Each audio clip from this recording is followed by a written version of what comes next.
Guten Tag, podcast listener. Welcome to JJ Meets World. It's a podcast that you're listening to with your earbuds or in your automobile. Today's episode features Kevin Kennedy and we talk about pranks. So funny jokes. I laugh. Ha ha ha ha ha. And Tucker and I discussed the fact that I was a teacher's pet. All of this and so much more on this episode of JJ Meets World. But first, a word from our sponsors. This episode of JJ Meets World is brought to you by Natalie Deutsch of Hatch Realty. Natalie has a proven track record to get your home sold faster and for more money. She is consistently focused on her clients' needs and wants throughout the entire process and make sure that they are well taken care of. If you're looking to buy or sell, reach out to Natalie today. On average, Natalie sells a home every 3.74 days. That's at least 2 a week. And last year, Natalie earned her clients on average over $4,000 above list price on their homes. And you don't have to take our word for it. Here's some of the great reviews Natalie has received. I was overwhelmingly impressed with Natalie and all the Hatch team. She was very responsive and responded to all of the emails within an hour. She gave great advice and encouragement from the listing and pictures, the offer, and all the closing details. The marketing team knew exactly how to promote my property, and I was pleased by how soon and easily my property received an offer. I was actually dreading selling my condo, and Natalie did such an awesome job that I felt like I really didn't need to do anything. The thing I most appreciated was that she really listened to what I wanted to do and respected my decisions. I would definitely recommend Natalie and all the Hatch Realty team. They made this process so wonderful. That was from Diane. So listen, if you're in the mood to buy or sell a home, give Natalie a call right now. You can reach her at 701-388-9338. Natalie, Natalie, at hatchrealtyfm.com, or you can go to livefargomorehead.com. That's livefargomorehead.com and find out some information. Huge thanks to Natalie Deutsch of Hatch Realty for sponsoring JJ Meets World. 1, 2, 3, 4. JJ Gordon, sort of like that Indiana Jones, in that he's always sniffing out his next adventure. Yes, he is. He's always interviewing guests so he can have them on his show and they can talk about pop culture, arts, and leisure. JJ has his flag unfurled and he likes his french fries curled, and he's fun and then he twirls as he goes to meet the world. He will march into the rain even if his ankle sprained. Take a peek inside his brain. This podcast is called JJ Meets World. I was what you would call, what's the word for it? Brown noser in high school. A kiss-ass teacher's pet. I mean, there's so many phrases that we've come up with to describe who I was, which, in my opinion, was just a respectful young man. And so when it came time to do school pranks, I wasn't one who was really involved in them. And I also wasn't told about them because I think they thought, well, he's practically a TA already. He'll probably just narc on us. Yeah, your experience makes me think of a Simpsons episode where Bart wishes that if he were ever to die, he would be reincarnated as the butterfly because no one ever suspects the butterfly. Yeah. And you were in your chrysalis during high school. So I'm not surprised that they wouldn't have been suspicious of you, but did that give you cover? It certainly did. And I was cool too. I just didn't get included in all the stuff, right? So I was a pretty popular kid by the time my senior year rolled around, which is nice. Stopped wearing sweatpants, learned to wear jeans. Yeah, you didn't hear the sound of him snapping his suspenders because even though he did the motion while he said that, he's not wearing any suspenders. I also I would wear my backpack on both shoulders. Because it's good for your back. It is. Because the people who had it on one. Also, can we talk about this real quick? When we're gonna, because this is my podcast. Yeah. But kids today in backpacks, they're overweighing their backpack. Their backpacks are going to cause big back issues as they get into their later years. You know, we think of the idyllic 50s of going home carrying 2 school books, you know, with your poodle dress on. Mm-hmm. And then it's like, oh, that Tom Thompson, he's such a cad. I don't know why I immediately identified with the women of the 1950s. But to me, the thing is we're putting too much stuff in our backpacks and it's weighing down. You've got your 5-star, 5-subject notebook. You've got 3 textbooks. And where are you going to make room for all the eggs you need to put in there when you egg the school later that day? See, I was not that kid, so I don't know. I was too busy carrying apples for my teachers. You know what we should do is we should do an episode where it's just dranks and pranks. And we'll just get drunk and prank phone call people. That's a good idea. All right. Well, listen. Well, Tucker goes out to get us a 40. I think I'll find like a payphone if one exists. Let's load this one up. Frequent guest of JJ Meets World, Kevin Kennedy, comes back again in the studio, and we talk about pranks. There was a piece of news that I read about that I want to share right at the beginning, and he's got some insight as an educator into some really great prank stories from over the years, and this one should bring you back to a simpler time when a can of silly string and something called butt putty would change your life. JJ Meets World. Kevin and I had a conversation this week that I believe is universal to most people who went to at least the public education system. We were talking about there is a story, and I can't remember what state it comes out of, but some high school seniors decided to pull a prank. Now, their administration had been telling them for weeks, if anyone pulls a prank, you're in big trouble. You're not going to walk at graduation. So these kids came up with an idea for a prank they felt was harmless. And cards on the table, I agree with them. So a couple of the kids convinced a janitor to let them into the school. The janitor, and just sort of like, we forgot our books, we got to get in, real quick. And it's like, okay. So the janitor lets them in. They consequently let in another 40 kids. So there's 44 students total in this idea. And what they do is they take a bunch of the desks out of classrooms, like the second to last day of school, and they put them all in the hallway so that the hallways are smash full of desks.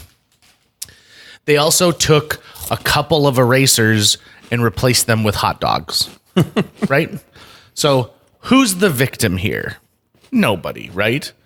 So the only thing I can see in my prudish background is that if there had been a fire, this, could have been very, very dangerous. Now, that's a coulda. There wasn't a. So we can push that out of our minds. So the next day, the principal looks at the desks, gets the footage. He knows who the 44 kids are, and his threat immediately is, none of you are going to walk at graduation, and you all owe a $50 fine, because he said it cost in staff costs $2,000 to get all the desks put back into the classrooms. So my first thought is like, well, that is total and complete crap, because that's a lie. Those people are already there, right? Yep. So are you telling me that if I fail a test, I owe the school system $10,000 because that's the amount of money and time the teacher has put into me over the year? No. Because what would they be doing instead? Sitting and drinking some coffee before their first hour of the day, checking to see if the copier's finally working, whatever it happens to be. So I think that this principle goes completely and totally overboard, because this is a victimless crime. There's no what did you say? It's no damage, like no cost. My theory is that, first off, administrations hate pranks because it makes them look bad. I get that, but they can live with the prank if the prank doesn't cost a monetary damage to the school. So spray painting, breaking something, carving in something, those are all things that they hate, and they will go after it, and that really drives them crazy. But toilet paper in the school I used to be at, that always got toilet papered on the senior prank day, and they would make the seniors go out the next day, and they would spend the school day cleaning the toilet paper up. That was their way of handling it, which was probably the right thing. Yes, they acted mad and stuff like that, but they could live with it. It's when you cause damage to the school that they have problems, or people could get hurt. Right. So I think keeping walking at graduation from these students, and I think when you're an 18-year-old kid, you think like, it doesn't matter if I walk at graduation. Well, that's a moment for it's less a moment for yourself, and it's more for your parents and for your loved ones. It's it's a rite of passage. Something happens on that stage when you accept your diploma and walk across. It feels like there's finality.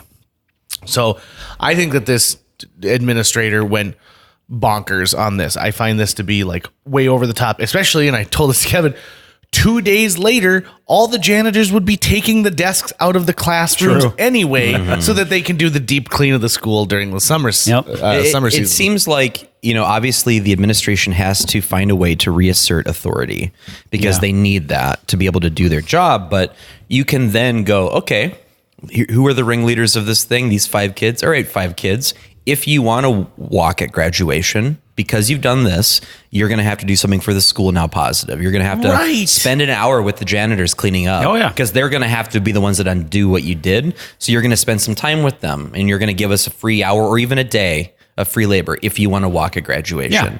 And I think that's totally fair. 100% fair. They're still students. They're still kids. They're not in charge. The adults are. And so you can, be okay with the prank and not just completely obliterate their chances at walking. One of our previous guests and a member of Linebenders, Tim Larson, he and some friends stole, it looks like a little Zamboni machine that they use to scrub the floors. You get on it and it scrubs the front, and then it's got a squeegee at the back that brings the water back into the hopper. And they stole that one day and they rode it up and down the hallways of Fargo South High. And of course they're caught because that thing goes at most 4 miles an hour, and taught a very important lesson to the janitorial staff too, not to leave the keys in it. But I remember their punishment was they had to go set up for what was it? Like a track and field day. So they had to go and they had to put up all the pennants, and then they had to put all the timers out there, and they had to get up at like 6 o'clock in the morning on a Saturday and spend their Saturday getting ready for this track event. That to me fits, right? Yeah, absolutely. You did the crime, do the time, but the time shouldn't necessarily be as severe as the one you're talking about. Unless they had gone and severely damaged some property, hurt somebody. If that Zamboni machine had pulled up all the carpet, or if these students had unscrewed all of the desks so that when everyone sat in them, they fell apart and they hurt themselves. Yeah. That to me is a prank that goes too far. This is just moving furniture from one place to another. I find that person to be overreacting, but you're right. It's them trying to kind of take the power back and then have the authority to do something. So I tell the story to Kevin while we're having dinner, and he goes, "You got to hear this story about a school I worked at." So how long have you been teaching? 18 years. 18 years? Yeah. And so this was at I'll just say a private school. Private school. Yes. Private school, non-public private school. Yes, because I've worked at a couple private schools. So please change the names of those involved so that we don't have to fear I can probably tell without even using their names, but the school started at 7:30. I was one of those people that always came in at 7:25. We had senior homerooms at that school. So the kids would have 10 minutes to get announcements and whatever else stuff you had to pass out. A lot of schools don't do homerooms anymore, but so I come in and the head of the school is standing at the top. My room is right across the hall from the main stairwell in the building that goes from the basement to first to second. I'm on first floor, and I come in and he's standing there and he has got his hands on his hips and he is pissed. And the head janitor is standing next to him and he's pointing up and down.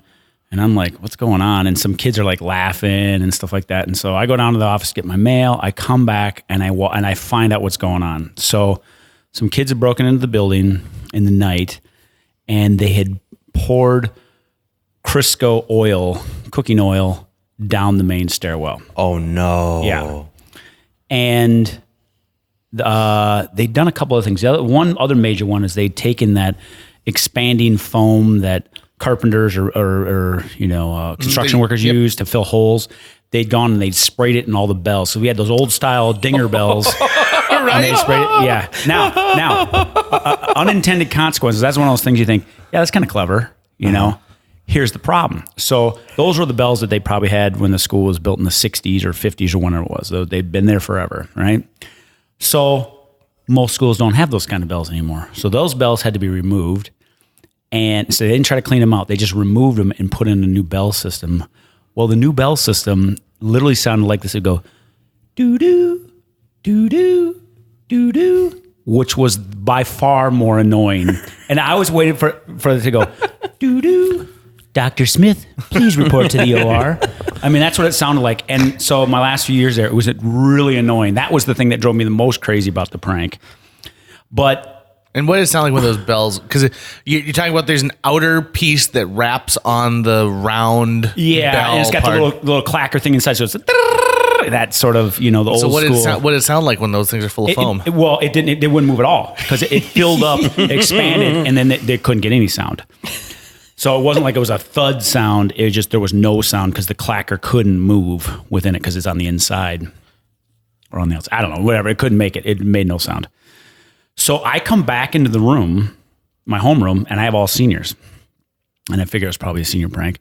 And I walk in. I didn't know this until later, but one of the kids that was in on the prank was in my homeroom. Didn't know that, though, at the time. So I walk in. I'm in a 7-period day, and I said to the kids, they're laughing.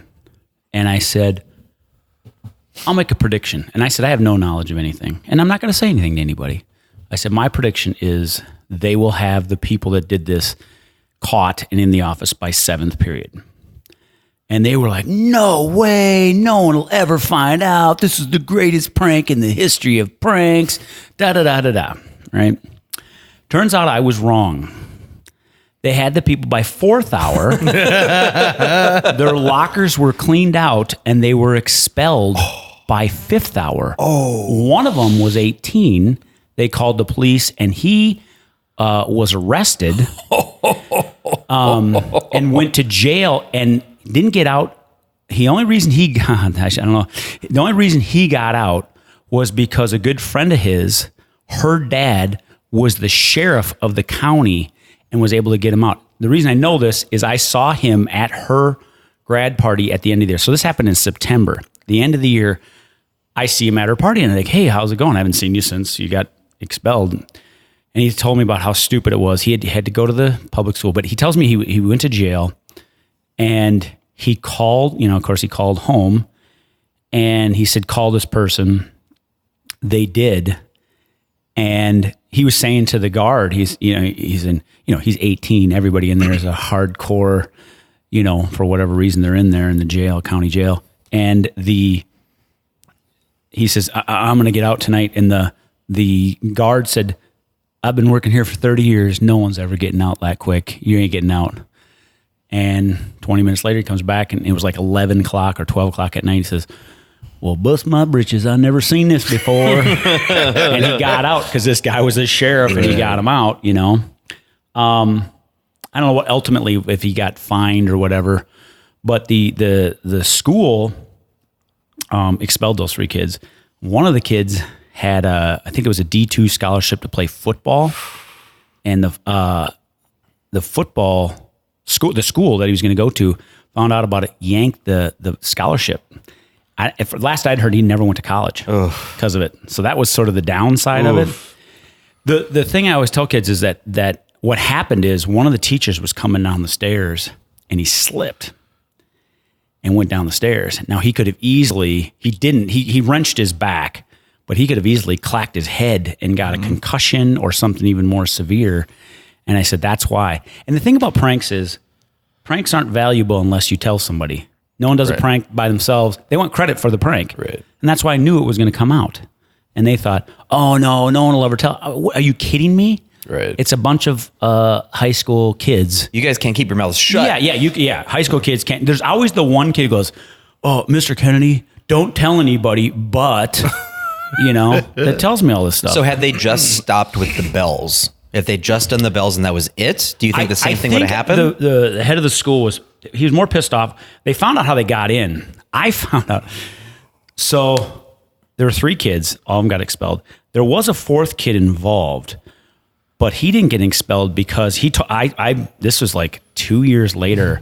He'd graduated and he was back at the school lifting weights, and I was there. I was in the weight room after school, and he and I started talking. I was pretty good friends with the kid. I had him in class and stuff. And we started talking about, because he was good friends with these guys. And he goes, well, I'll tell you something a lot of people don't know. He goes, that was the second night we'd gone in. We'd gone in the night before.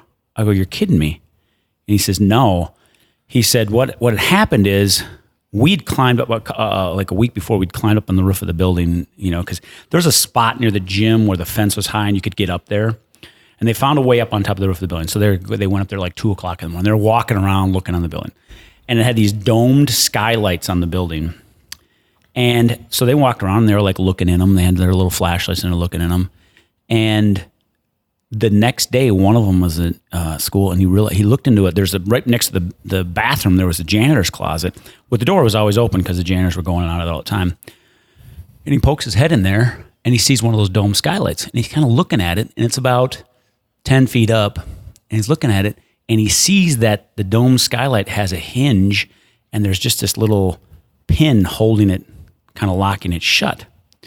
So he texts another one. I don't know if did we have texting back then? Yes, we did. He texts another one of his buddies, and they went down. They acted like they had to go to the bathroom at the same time.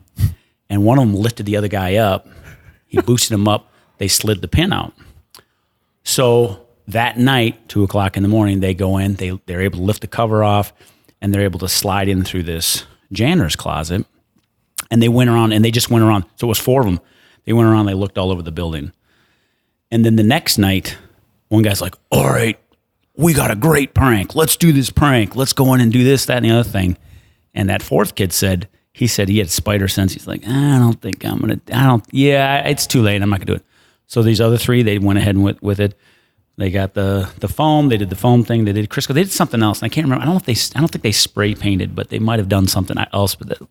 But the principal or the head of the school was pissed because they could have got somebody injured. Mm-hmm. There's monetary damage to the school. And he was just mad that they had broken into the school. That really drove him crazy. Like, how did they get in and stuff? Oh, yeah. So, there's nothing an emperor likes less than knowing that his fortress has has a weak point. But understandably, too, right? I mean, you're both in charge of the safety of the school and of the students. Yeah.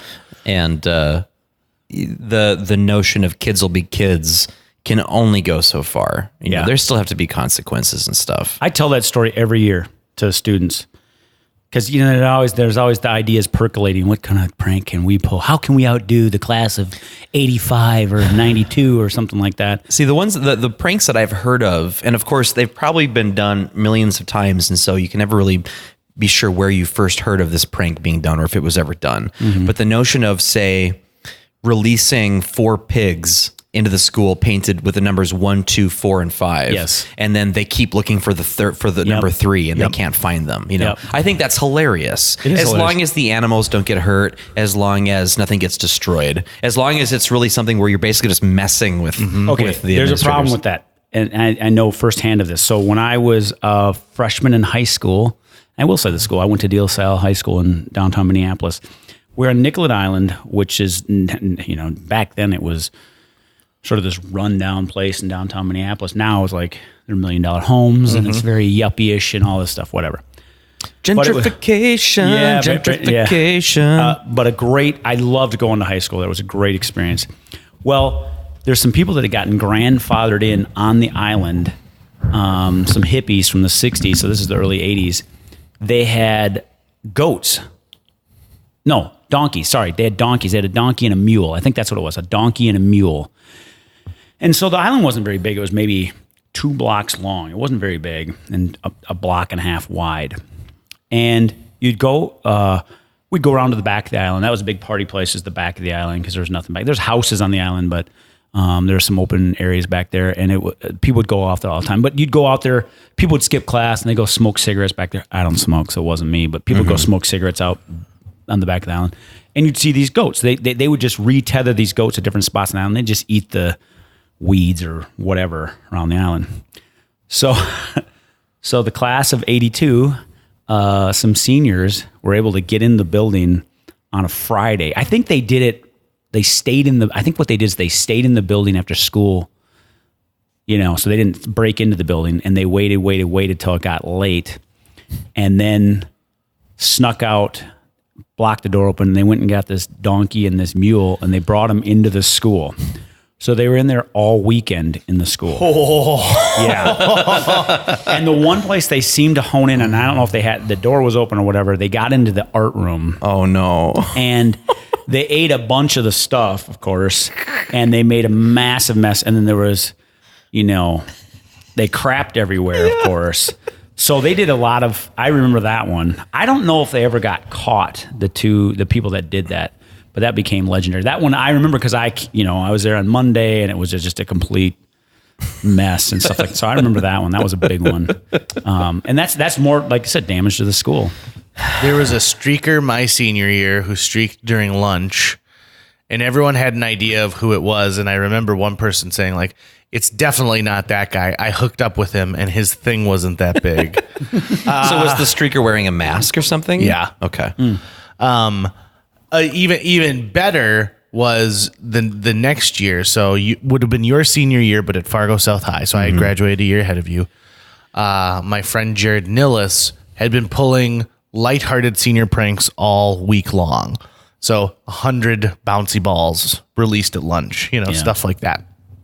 The night before the last day of school, somebody spray painted a bunch of stuff overnight at the school. So Jared's pulled in immediately, walks into school and is immediately pulled in. Now, they all decided to dress like superheroes on the last day of school. So he's wearing like a makeshift purple cape and, like a super nilly shirt. So he gets pulled into the principal's office and the principal says, "We know it's you. We have proof that it's you. You just need to like sign this document and admit that you did this." Well, in Jared's defense, he's like, "I know I didn't do that." And I think everyone was like, "Jared, did you do this?" And he said no, but he had an alibi. He had other students who could back him up. And the administration thought like, well, they're obviously involved in it too. So whoever you bring in here, you're going to incriminate. So he sits there for like 3 class hours being interrogated like it's CSI Miami.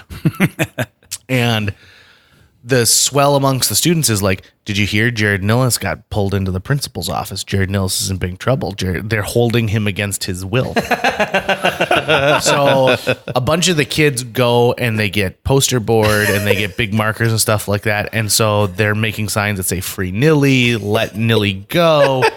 And 4th hour, hundreds of students congregate in front of the office and they start chanting, "Let Nilly go, let Nilly go." And it was the complete loss of control, 100%. And so there's a video of it. Previous guest Jenny Sheets took a video of it. Oh man. And so the principal comes out and he's got his hands on his hips and you can see he is livid, but there's nothing, he can't even like calm them down to talk to them. They will not let anything happen until Jared goes free. And so the moment where Jared walks out and he sees all these people and he's kind of like starts jumping up and down because he's so excited about what's happening. And I think, in that situation, he didn't do it, but I know that the kid who did not step forward, right? He knew that another kid is taking the heat for this.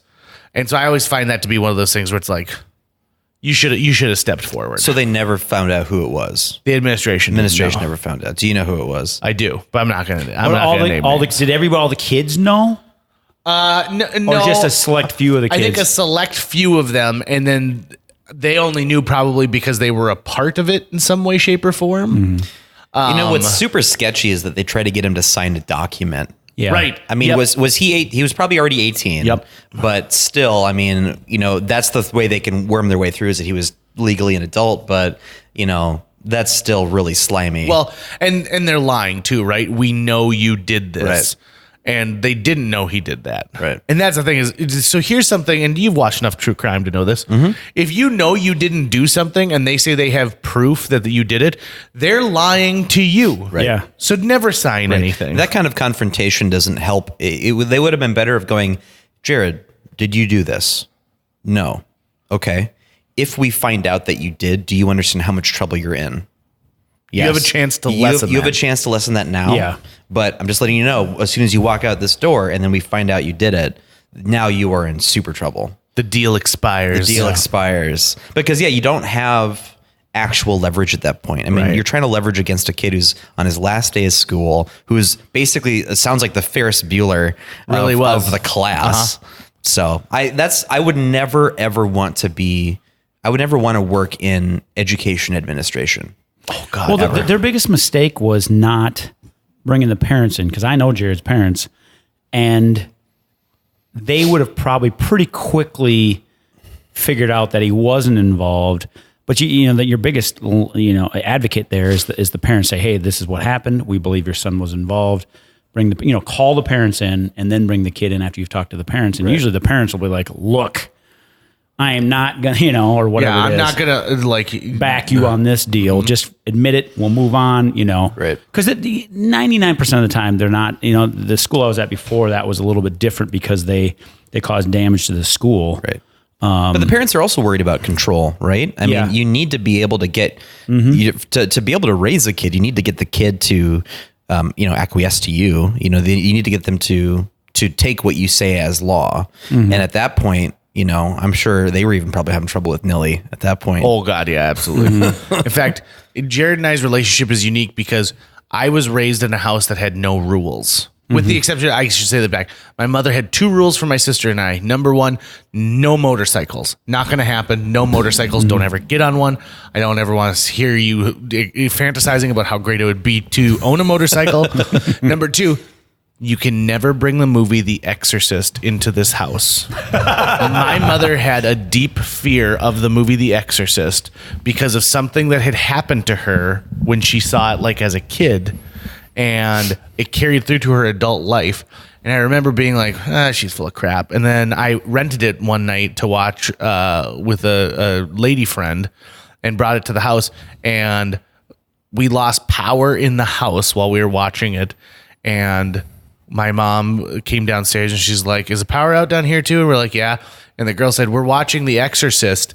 And my mom blew a gasket. Oh, geez. She was like, get that out of here. And so she made me take the movie back that night.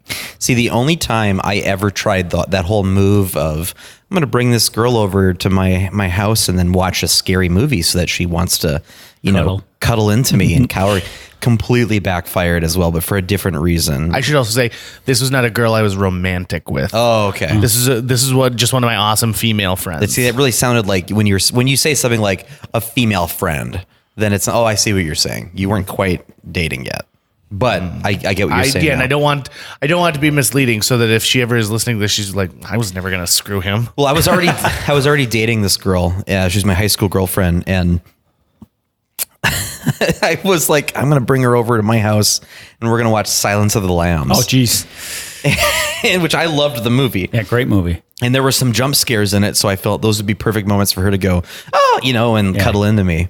And it's late at night. It's like 11 at night or something. My mom comes out of a room just to check on us, and then leaves us alone. And we're watching it, and it's early on in the movie. And then I didn't realize this about my girlfriend at the time, but she was and probably still is just deathly afraid of moths. Oh, right. And moths are a big part of Silence of the Lambs. Yes. And she didn't say it to me until like halfway through the movie, and I'm like obviously no success has happened. She's not cuddling into me. She's sort of shielding herself off, and I'm like, man, what's going on here? And she finally says, I should really tell you, I am deathly afraid of moths. And so I'd actually basically scarred her a little bit. And I definitely scared her. When they take that one out of the mouth of the drowned victim, and when Buffalo Bill, he's got a moth crawling over his face at one point too. Yeah. Yeah. No, like a whole room where he's been breeding them. And they go in the house and they're flying around the house. Yep. Because it represents transformation. Yeah. Not to completely derail what we're talking about, but what's your favorite in the Hannibal Lecter series of films? Silence of the Lambs. Is it really? Oh yeah, of course. Mine's Red Dragon. I think with Anthony Hopkins plays Hannibal. It's a prequel to it was Manhunter originally when Brian Cox played the role. Yeah. But I think Red Dragon is perfect for a couple reasons. Number one, you get to see Hannibal out in the world as he was before he was Hannibal the Cannibal, which I found to be incredibly intriguing. And I think that what's his name who played Will Graham in that? Edward Norton. Edward Norton is great in it as well. I think it's top notch. Ray Fiennes is good in it. And then there's that big tiger that they have to. So the book Red Dragon, Great book. scared the shit out Oh of me. my God, that book Yeah. is And I'd already that seen- book is better than Silence of the Lamb book. Yep. But I agree with you. I think Silence of the Lamb is the better movie. Of the movies, that's my favorite. But Yeah. both those books, which I had read well after seeing the movies, both of them scared the shit out of me. The I just read something the other day about Anthony Hopkins. It said that when he's trying to find that character when they were working on the film and he was trying all these different things, the one thing that got him inside the mind of the character is he said, any scene I was in, I never wanted to blink.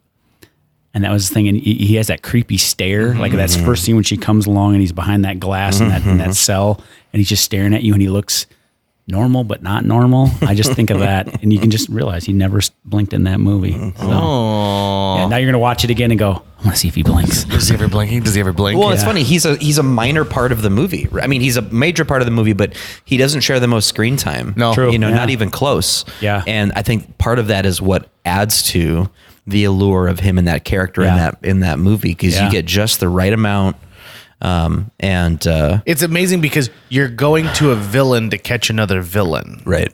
And that Yes. I think is what's intriguing to me is the fact that that you're trusting somebody else to get you there.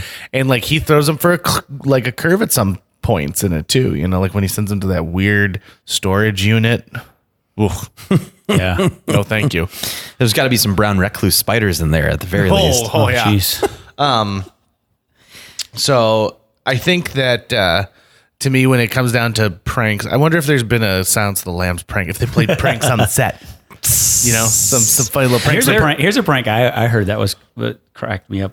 Was I forget what movie it was, but George Clooney, I don't know if he was directing or producing or whatever. It was probably one of those Ocean 11 ones, whatever. And Matt Damon, and Matt Damon are good buddies, and they're always playing pranks on one another. And Matt Damon was working out because he was going to be on screen. He was losing weight and just trying to get buff and looking good and stuff like that. And George Clooney went to the wardrobe department and told him every time to take in his pants 1/8 of an inch each time. So he tried on the pants. God dang it! I lost 5 pounds, but these pants are tighter. I don't know what's going on. Well, I got to keep working out. Take him another 1/8 of an inch. Jesus Christ! And that went on for apparently like 2 months. And he couldn't figure out why the pants were so tight, which is a great those are the kind of pranks I love because eventually you have to come clean about the prank. Yeah. It's fun on your friend and that sort of thing. My mother pulled a prank that didn't go over very well on my uncle during his wedding. So my uncle, my mom comes from a large Irish Catholic family. So she's got 8 brothers and sisters, family of 9 kids. And this was the oldest son was getting married. And in traditional Catholic weddings, there's a point where the bride and groom will go up to the altar and get on their knees and sort of pray before the altar, right? Yep. And so beforehand, she was like an attendant or something. I don't know what she used, maybe like whiteout, but she wrote on the heels of his shoes, "Help me." Yes. And so then when he knelt down, the whole congregation saw "Help me," and it caused everyone was laughing. They thought it was hilarious. His bride did not find it so funny. But I still love that story. I mean, I just love the idea that my mom was a shit stirrer and was willing to do it at a Catholic wedding. Those are the kind of things that I love the pranks. I think that's a great prank. The problem is the bride is so focused in on it being her day and her princess day and stuff like that any shit like that, they don't find the slightest bit funny. No. So you're danger, you know. She's the principal in that scenario. No kidding. And she's calling the person in, and you're going to get expelled in the whole deal in that scenario. So yes, damage has been done there. And that's what sucks, right? Is so for a prank to be successful, somebody has to be duped. Yeah. Somebody has to play the fool. Yep. In that situation, which is unfortunate. At WeFest, where I hired Kevin one summer to work for me out there was a great prank, and I saw it year after year after year, where a guy would leave a like $5 bill kind of folded and crumpled up in the middle of the main walkway in the campgrounds. And so people would stop to grab it, and it would have a fishing line to it, and he'd have a fishing pole, and he'd like wheel it back. And so and he's like, nope, not fast enough. And so I watched this for like the better part of half an hour. I just kind of hunkered down in my golf cart and I watched, and like person after person, and they would see it move and then they'd chase it a little bit because he didn't just reel it back in immediately. I think like the wind took it or something. Yep, exactly. And so you'd get them bent over with their butt crack hanging out of their cut off jeans, trying to get a hold of this thing. And it just was awesome. It was absolutely hilarious, nonstop every time. And he really got his comeuppance because later on I saw this dude and he was watching him, and he took the exact moment the guy turned away from it and went and put his flip-flop right down on top of that $5 bill and then pulled a buck knife out, cut the string, and it was, he took the $5. But you know, the guy got a half hour of entertainment out of it, though. Yeah, still, they say right? that $5 is well spent. I've heard the one that you don't want to do is, I heard this about WeFest. You don't ever want to pick up money off the ground because somebody said that people were pulling a prank. They were wiping their butts with bills and then folding them, leave them on the ground. And you go to pick it up and there's human feces on it. You're like, would you say that Phil eating that burrito would be qualified as a prank? He didn't eat it. Oh, I thought you said he ate it. he opens it. He bought it. He opens it up and realizes it's poop and then gets rid of it. Whoa. I've not heard this story. What? This is at 10,000 Lakes. And at the 10,000 Lakes Festival, which is a hippie jam band festival. Yeah. And people Who buys a burrito from a dude out of his backpack? Yeah, right. The guy had him in his backpack. Yeah, so this dude's wearing a backpack facing forward, walking around. It is probably 4:45, 5 a.m. And the thing about those festivals is the hippie festivals, those guys go and they work for like 2 days and then they get their ticket and then they try and scrounge up some cash so that they can have gas money to make it to the next festival. Yeah. They're following Fish or whoever the shit jam band is at the time. Yeah. So our buddy Phil is in VIP and a bunch of us are there, and this dude kind of like sombers up and he says, "Hey, anyone here? I just made delicious breakfast burritos. Who wants one?" And Phil's like, "Oh, how much?" He's like, "Free donation, my man." And so Phil gives him $5, $4, whatever it is. Mm-hmm. And the dude reaches into this bag, pulls out a burrito, hands it to Phil, and then disappears into the woods. Doesn't like go to the next campsite. Doesn't wander down the trail. Like boogies out of there. And all of us are going, "Don't eat that. Don't eat that. Nope. Don't eat that." And so he opens it up, and sure enough, that is human like shit. And so he throws it into the woods. And we're like, if we hadn't been here, if you had just been sitting here, you might have taken a bite of poop. Oh, it's pretty good. So there's so many things wrong with that story. Right. One, the human taking the shit. Two, buying it from some random dude selling burritos in the morning, and it's in his backpack, and all he wants is a donation. So whatever you're willing to give me for it. Oh my God, Phil. Okay, I've got 3 WeFest stories, and one of them involves poop. Okay, so let me start with this. All right. I'm going to get 2 more pranks out of the way, and then get to the epic one. Prank number 1. They did a thing where some people, and you talk about there's danger sometimes, right? So people do things that are just awful. So they had taken a bowling ball and they had painted white squares on it so that it looked like a soccer ball. Okay. And they rolled it out into this field. Yeah. And they would yell people like, hey, could you kick back our ball? Most people are wearing flip-flops, so they run over and then they crank that thing as hard as they can. And so broken feet. I mean, people are complete. Could you imagine like trying to kick a 12-pound bowling ball? Yep. And what that would do to your foot, like if you went in and hit it full stop, and people hitting it with the front, but also hitting it with the side, and so your ankle's really a part of that. So those guys ended up going to jail. I'll tell my bowling ball prank story after this. Keep going. So those guys go to jail. Oh, they got. Oh, good. Yep, Good. Yeah, that stuff I don't have any patience. When you're breaking bones, that's no. That's just mean spirited. Yeah. You know. Yeah. It'd be another thing if it was super super light and you kicked it and you like fell over a little bit, like or it exploded into Jello or something like that. Yeah, that's fine. Number 2, it's the wee hours of the morning, probably just before like dawn really hits. There's just a sliver of light coming over, and I would like to do this thing where I go through the campgrounds in my golf cart and I just sort of see what the night brought us and just sort of assess the damage that took place the night before. I'm in a campground and I'm going, and usually there's nobody out there. The fires are just kind of embers at this point, and I'm bebopping along, and so I go, stop.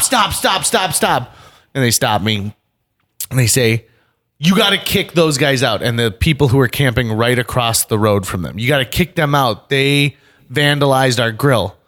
And I said, whoa, let's all calm down. Now, these people come over and they're like, we didn't do that. They're full of crap. It does blah, blah, blah, blah, blah. And so I'm like, what is going on? Apparently the day before, the campground across had been accused of stealing a cooler from these people. And so this was some retaliation. Gotcha. Now, what they showed me was I opened the hatch on their grill and there was a perfect human shit on their grill. Now, when I assessed it, I started to laugh immediately because my assessment is this. It didn't look like someone pooped on the ground, picked it up, and put it on the grill. It looked like they held somebody up and squatted over. Who squatted, pooped onto this grill, which is a feat in itself. Yes. To be able to do that Pretty amongst impressive. 30,000 people and not get noticed, right? Yep. So, we talked back and forth, and I said, okay, listen, there's no real proof. And then the liquor started to wear away, and the group across said, listen, we didn't do it, but let's be neighborly. You can use our grill if you want to use our grill. So they became friends after that, and they said, well, we want to throw away this grill. It's got poop on it. And I said, okay, I'll have the manager come over, and they'll, grab it and put it in the metal recycling. So I come by later that day, and they're making food on that grill. Oh. And they said, yeah, we spatula it off the shit and then we turned it on high and let it on high for like an hour and scraped it. And I'm like, there was poop on that. And they're like, now there's hot dogs on it.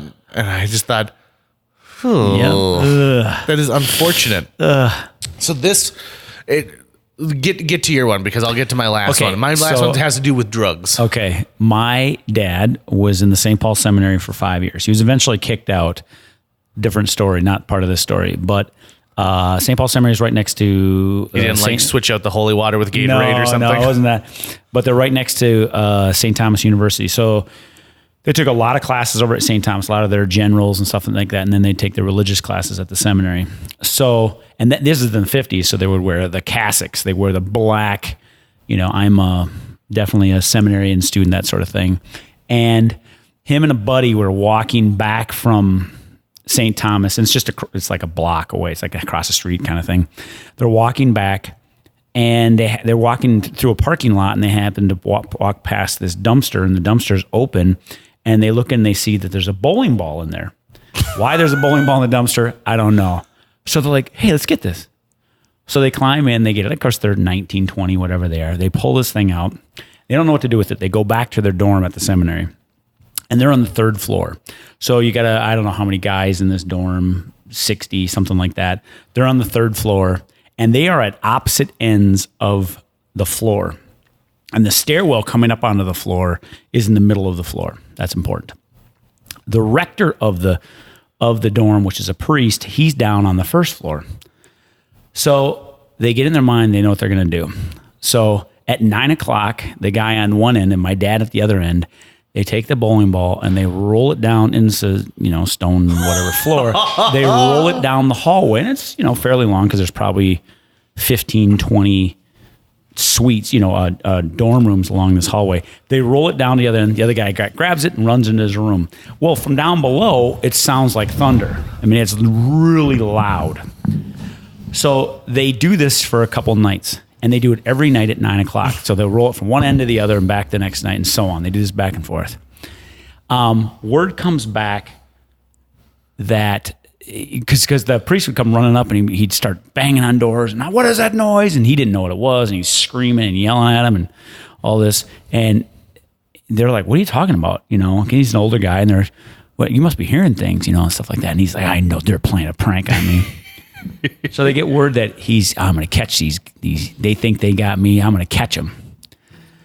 So they take the bowling ball, and in the morning they put it on a hot plate and they cook it the whole day. Oh my God! Yes, they put the bowling ball on a hot plate. 9 o'clock comes around, and the priest is on the stairwell, but he's down a little bit, waiting for this 9 o'clock to happen because he figured it out. It's every night at 9 o'clock. They probably bunch up some towels or something like that. They get the bowling ball out in the hallway because it got to the point where all the seminarians would step out in the hallway and they loved this every night that it was rolling down the hall. They'd watch this bowling ball roll from one end to the other. They get out, start the ball rolling. Everybody goes in the rooms. They shut their doors. The priest hears it. He comes run up the stairs. He goes, aha! Grabs the bowling ball, goes, screams, drops the bowling ball, runs down to his room, stuck his hand in the and apparently the bowling ball rolled down the stairs all the way, clunking down to the first floor. So, other than that, he burned his hands a little bit. That's a pretty good prank, I have to say. That's a good one. Yeah, hopefully you didn't burn it like to the point where you had to go to the hospital. No, I don't think it was that. I think it was just one of those you touch the hot stove like ow kind of deal. But yeah, my dad, and it was funny because we did a reunion. My dad got kicked out, so we did a reunion tour of the seminary in the 80s at some point. So my dad had been out for 20 some years, and they started telling that story, and there were 8, 9 of these guys, and none of them were. One guy was a priest from that class. And the tears started coming to their eyes as they telling the story, how funny it was to them that they'd done this. And their old Father Jones or whatever he was, and he was this old guy, and he's going to get these guys and that sort of thing. You know, that's the thing about authority, though, right? Is that authority invites challenge. Yeah. And you almost feel like it's your duty as someone without authority to find out where the boundaries are. Yeah. And sometimes you just got to take the piss out of them, too, when you do it. Also, I mean, there's something to be said. I've had pranks pulled on me, and there's something to kind of be said like, oh, okay, that was pretty clever what you did there. You know, I don't like it when it hurts me. You know, I had a kid one time spray air freshener right in my eyes. He thought that was funny. That was not funny. It burned. I was worried I was going to go blind. That's assault. Yeah, that to me was not funny. And he was laughing, and then he realized, oh, he's not laughing. Oh, maybe this isn't, that's just stupid. Right. Do you remember what happened the last day I worked at the Fargo Theater, Tucker? No. We had a big party. We threw a big party after the last movie of the night. Okay. And we had a bunch of Fargo Theater employees there. And I don't think I was there for it, we was were I? enjoying some wine coolers and listening to music, pumping through the system. And one of the employees made a piñata that looked exactly like me. It was like a So Long JJ piñata. Do you remember this now? Yeah, I do. Well, how big was it? It wasn't full size. No, was it? it was. I mean, my head was Yeah, bigger like the than head. like the head was stuffed with Yeah. stuff, right? In fact, I'll find that photo and we'll share it on the Oh, JJ I'd Meets love to World see page that. because it's good. So they're like, "Go for it, JJ!" And so I whack open this piñata and I like go to town. I'm like, "We're all gonna get crazy candy, yeah!" And then all of a sudden, the smell hits me after I've already hit this thing, and I'm like, "What the hell is that?" They had filled it with mustard packets, and so I had beaten this thing open, and a bunch of the mustard had exploded everywhere. So it's known pretty much all throughout Fargo that you hate mustard. Yeah, it's part of my mythos. I was going to say a quick one. When I played high school, when I played basketball, this is one that you really kind of can't do anymore, which is kind of sad. Was we were on a basketball. We were in a hotel. Our basketball team, we traveled to somewhere to play basketball, and we were all staying. We were all in different rooms. And the prank was to put shaving cream on the earpiece of the phone. And then you'd be in there and somebody else would call your phone and you'd pick it up and you'd be like, hello. And then you get shaving cream in your ear. You'd be like, ah. And it was like merciless. I mean, people were like not scared to answer the phone because so many people had done it to each other. And now with cell phones, that's kind of dying away. I mean, you still have phones and I suppose. And, but I used to do that. My little sister is 2 years younger than me. And at one point I thought it would be hilarious to put toothpaste on her while she's sleeping. So I did it a couple of times where I just put like a small amount like on this part of her head or something, and she'd wake up and not see it for like an hour, and so she'd have like this crusted toothpaste on her head. Well, the last night I did it, and I didn't get in trouble for it, but it upset my sister enough that I kind of got the hint that I should stop doing it. She's 29 years old. Yeah. he did it last week. Yeah. That was the last time he did it. No, I put like half a tube on her forehead. And when she woke up, the first thing she did was she put her hand on her forehead and ran it through her hair. Oh, geez. And so she got this massive streak of toothpaste in her And just crushed in her hair. And she was so pissed. And then my mom was helping her wash it out. And Mom, I remember saying like, you got your sister good. Maybe you should take some time off from this prank now. Yeah. But yeah, I remember. You have to do that when you have a little sibling, though. Yeah. Oh. You have to torture them. Oh, That's yes. what they're there for. I Yes, once that's what made they my do. sister a big jug of Kool-Aid, and I'm like, would you like a delicious cold drink? And she's like, yeah. Well, I had made it with vinegar and Kool-Aid. And so she took a big sip, and imagine just a big gulp of vinegar and Purplesaurus Rex Kool-Aid in there. Now, here's the thing. My birthday is April Fool's Day. I was born on April 1st. And to the point where when my dad called my grandparents to let them know, they hung up on him because they thought he was joking. Oh, they thought he was joking, yeah. And so, but like the they April, still hang up on him though, don't they? When Why did you have him? They're dead, but that's what they do, and they hang up when he calls them. But Hey, Mama Luke, it's Billy. Click. She's still around. She's still around. But it was my mom's parents that he called. But as far as pranks against me, I mean, one time my sister pretended she broke her foot. Mm-hmm. And that made me sad, but that was it. My dad would always, every year, use the candles that relight themselves after you blow out. Mm-hmm. But you can tell what they are immediately because there's some sparks coming off of them. Yeah. And he held on to that for way too long. Yeah. And so the only person who's ever really gotten me was my buddy Mike Rezel, where for my birthday once, he concocted this massive scheme where like over the period of like 2 weeks, he was basically shooting scenes with my girlfriend at the time, with my dad, with other friends of mine, and basically made this story where he played me wearing a giant mask of my face. Mm-hmm. And it was me going through like an endless nightmare. And then the way he let me know that he'd made this video was I was working at Sundog at the time, and he went there and then I was on my break, and I was a contractor. I could take as long of a break as I wanted. I was like, it's my birthday, and I had to get up and come to work early, but I haven't taken a shower yet. I'm going to go home, take a nice long shower, take my time, come back to work. So he's waiting for me at work. And he has got the secretary at work calling me and saying, Tucker, you ordered a pizza and it's here. You need to come pay for it. And I was like, I didn't order a pizza.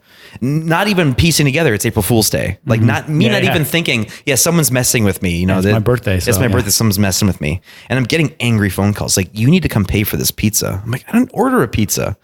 So I go there, I go up to the secretary, she hands me a pizza box and I open it and it's got my face inside of it and then a web address.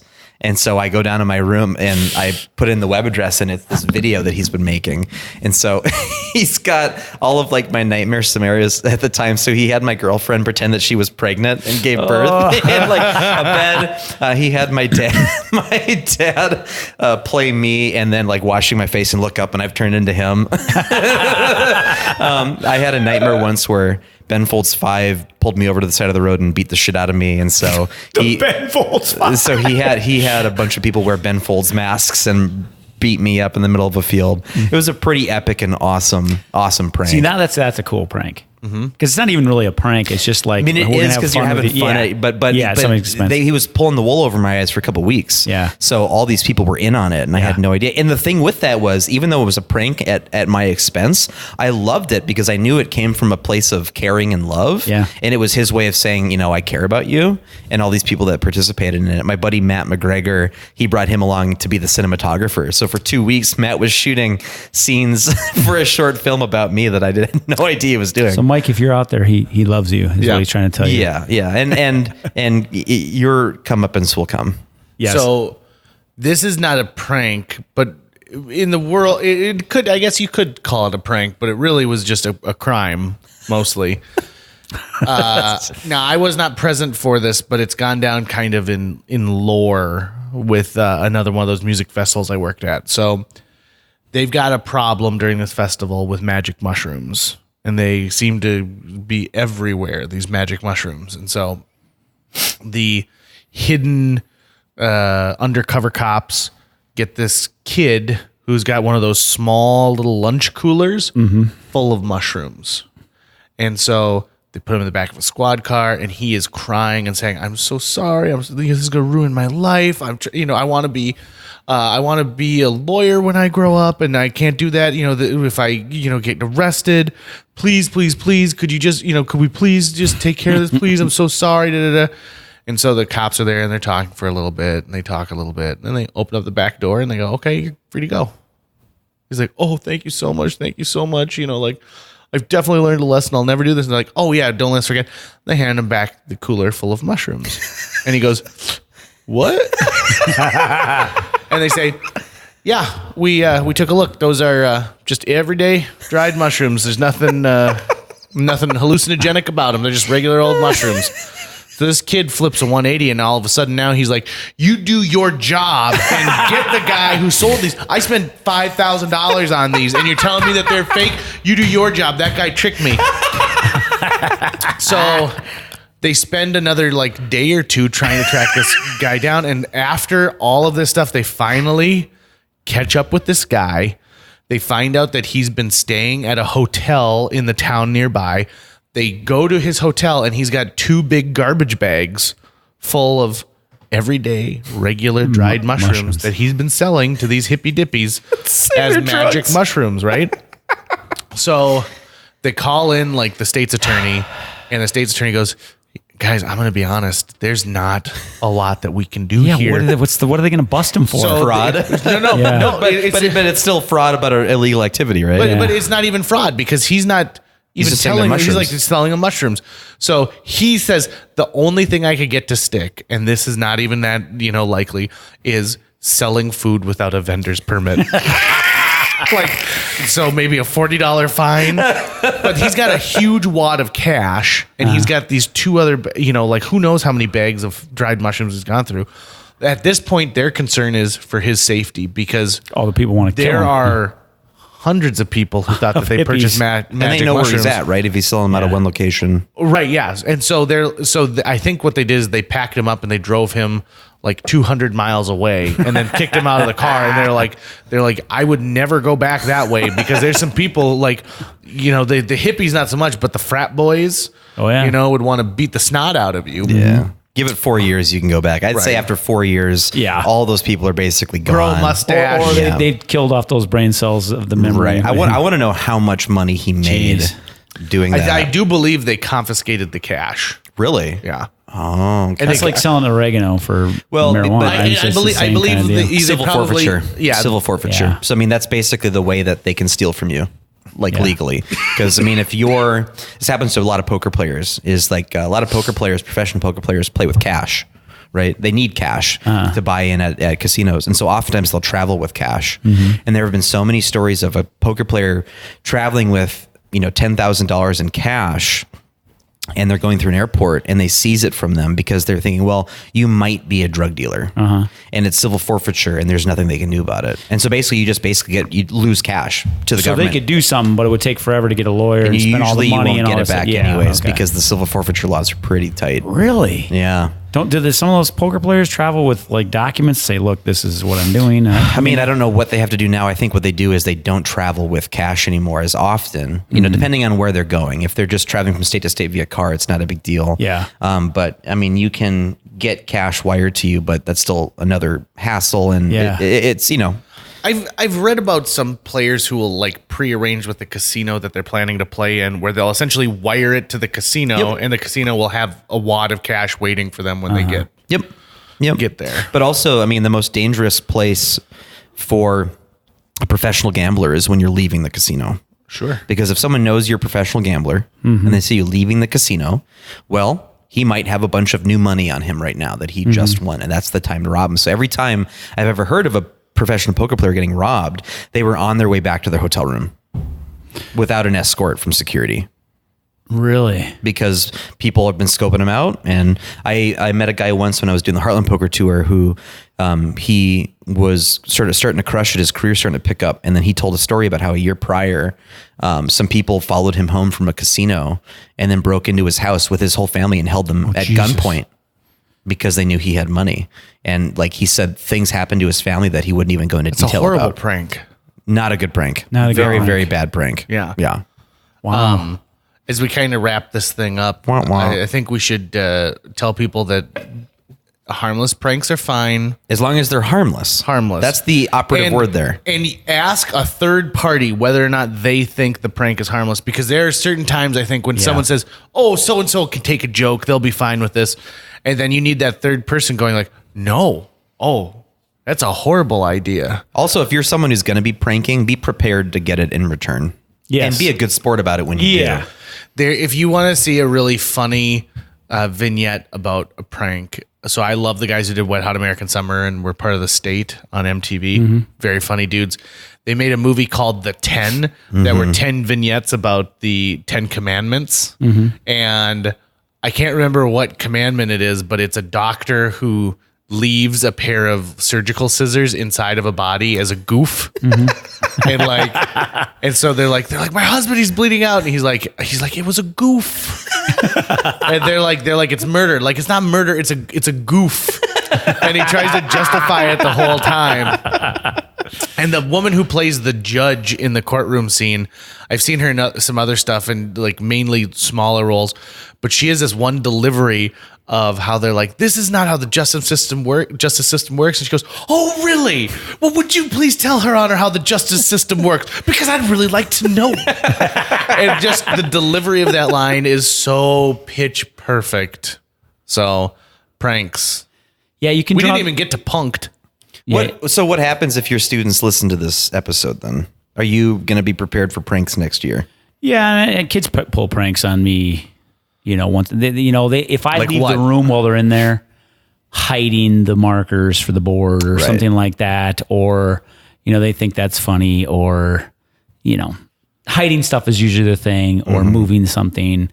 I'm always the thing that always makes me nervous. I have a water bottle. And the old one they always told you to warn is never leave a coffee. You used to be teachers always had coffee cups. Now they don't do that because everybody has Starbucks cups. But it used to be when I started, everybody was like, never leave a coffee cup unattended. Right. Because kids will squirt stuff into it. They'll squirt white out or spit in it or put staples in it, something like that. My God. Yeah. The guy I trained with told me don't ever leave and he always had a coffee cup with him. So I almost never leave a room unattended, but every once in a while you have to run to the office, grab something, or run to the printer or grab something. I mean, I'm assuming you have a desk in the room. I do, right? yeah. So do you have a drawer you can lock? Like you could put the coffee cup in, close it, lock it? I don't know. Not my setup. In my theater classroom, I religiously lock my office door. And I also have a cabinet that locks because I had some kids... we had a dress-up day at that school for some reason, and what does that mean? Yeah, I wore a sport coat. It was for some reason I had a sport coat on that day, and I never wear a sport coat, but I had a sport coat and a tie and whatever.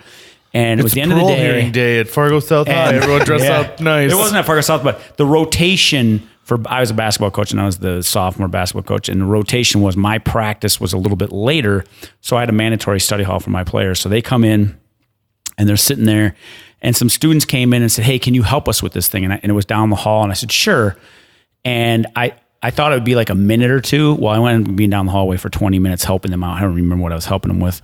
And I come back and it's time to go down to practice. And I said, all right, guys, grab your stuff. And I grabbed my coat off the back of my chair and it's inside out. And I'm like, what? I didn't put it inside. So I right-sided out. And they had taken, it was a blue blazer. They had taken it and they'd rubbed it along. And there's no carpeting. It was like, all along the floor, a tile floor. And it was, just covered in dirt and dust. And I don't know, I forget exactly what they did. It wasn't like, hey, let's mess up his coat. But they were messing with the coat. And then they got some stuff on it. And they're like, I think somebody was putting it on. They were laying on the floor and they were joking and stuff like that. And then they realized, oh my God. And then they like, oh God, we got to hide this from him. So they flipped it inside out and put it on my thing. I was so pissed. I went down and this is how you handle a prank like that. It wasn't really a prank. It was just them being stupid. I didn't bring the basketballs out. We just ran for an hour and a half. That was it. I just did running drills the whole time. And that's best because the kids are going to turn on the one kid that's it's their fault. In that one, they were all in on it. But the great thing about being a sports coach is you can quickly single out who did something wrong or punish them by making everybody run for the one person screwing up. What was the Vietnam movie where one guy's fat? The one where Matthew Modine, whatever. The one fat guy's in it, and Full Metal Jacket, and he punishes everybody else because he was hiding donuts or something like that, and he sits there and eats donuts while they're cleaning or doing push-ups or something like that, and they're like ready to beat the tar out of him. And that's They beat him with the soap in the in the socks, yeah. And so in when I coach basketball, you can really get one person to fall in line by making the whole team run, because they'll literally be running down the court, looking at that person, swearing at him as they're running down the court. So I wish I could do that in class or in theater. I wish I could make the theater kids run. Yeah, it'd be a really good prank is to prank Tucker and tell him that he has to coach a JV basketball team for a year or go to jail. I'd be like, all right, kids, get ready to lose. You're going to be losing a lot because I don't know what this game is. You need some heart. It's a real Mighty Ducks scenario true there. Story. Isn't it? I got asked by some girls one time who came to me. This is like my third or fourth year teaching. She said, Mr. Kennedy, we're looking for a coach for the lacrosse team. We want you to be the coach. And I said, I don't know how the game is played. I know you have those little net things on a stick. That's the extent of my knowledge. Like, oh, no, it'll be fine. Like, it's not. How is that going to be fine? How does that work? I figured out later they just needed a male body, an adult body standing out there. I also one time got asked to referee a soccer game, and I didn't know the rules to soccer. And I messed up, and another team scored when they were offsides. I didn't know there was offsides in soccer. And so they got a goal, and like these 7th grade girls start running at me and cursing, like swearing at me. And I'm 35, and these 7th graders, 12, 13-year-olds are Kennedy, you dumb son of a bitch. They're swearing at me, and I'm like, what? It's a goal. And they're like, no. And the coaches are like, they don't want to yell at me because they know I don't know anything, but they're just like ready to pop up. I don't understand What period anyone. are we in? 3rd, 4th? I don't understand anyone who chooses to be a ref or an umpire, because you only get abuse. No one's like, hey, that's a good call, ref. Thanks for that. Keep it fair. Keep it fair, ref. I reffed a 7th grade girls basketball game. Now I know basketball pretty well. And it was in a gym that the end line only had like 2 feet from the end line to the back wall. So the girls didn't want to stand that close to the wall. So oftentimes they were standing over the line. Well, it's 7th grade girls basketball. And I always say that if I were called every penalty or every traveling charge in that game, I'd still be reffing the game today, 12 years later, because all they did was travel. Mm-hmm. And I went up to the coach and I said, look, your girls are throwing the ball in and they're stepping over the line. They're actually not doing it correctly. I said, I gave them like 3 warnings. I said, they do this again, I'm going to call it. And he tells the girls, okay. Came down to the last few seconds. And I finally called it, and they had turned the ball over, and the other team got the ball, and they scored and won the game because of that. But I'd warned him 3 times, and he kind of knew, and it was 7th grade girls basketball, so it wasn't earth shattering. I want to end it on this. This is another news story. I'll bookend this thing with news stories I read about things that I don't understand. There was a basketball coach, I want to say in Ohio, who had a pair of either twins or triplets playing on the same team, and one of the brothers was fouled, and so they were going to give him like 2 free throws, and he wasn't good at free throws, so the coach nonchalantly swapped one of these guys for another one, like his other brother who was good at it, and his brother goes and like sinks one of them. Believe they won the game, and then another parent was watching and like the video of it and saw like how this had happened. Like the numbers are different. Yep, exactly. And they both, say Davis on the back or whatever. Yeah.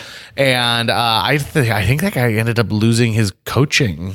Oh, geez. Like his coaching job. Yeah. That's like play that's fair. kind of a clever little, Right. thing. Although I'm surprised that the one kid sucked at it and the other one was good, because usually when you're triplets, all you're doing is playing each other. Well, because you're only getting a third of the talent.